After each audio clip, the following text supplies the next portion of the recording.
Bye-bye Temple Run. Hello everyone ulit. Ayan. Hello vlog. Hello everyone. Hello friends. Ayan. Ako'y paalis na dito guys sa lugar ng Temple Run. See you on Saturday again. Ayan. Thank you so much sa magandang panahon. At ayan. May araw. Ako'y uuwi na kasi maraming trabaho.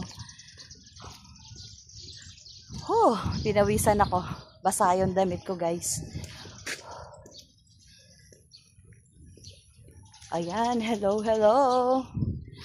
Guys, so comment and share. Follow pa mga video guys. Engagement is the key, sabi. Sabi nga, di ba? Engagement is the key. Sabi ng iba, count me in. Bakit kaya hindi magkusa, mag-count me in? Kailangan pa ba unahan? Siyempre, automatic kapag pumunta tayo sa isang bahay, puntahan na natin agad at tayo dumalaw at tayo mag-engage kasi babalikan naman. Diba? So, yan.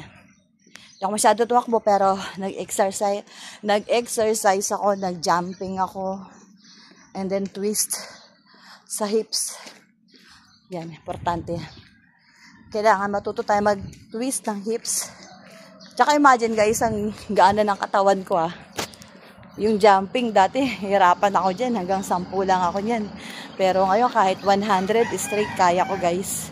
So hindi para, kumbaga sa hangin, maluwag yung yung puso ko sa pag-exercise. Hindi ako nahihirapan. Kaya kayo guys, simulan nyo na. Yung sa jumping, yung sa running in place. Pa-10-10, tapos 20, 30, hanggang ma-achieve nyo ang 50. Carry nyo yan. So, yun lang. Maraming salamat guys. Ulit, reminders lang. Thank you so much.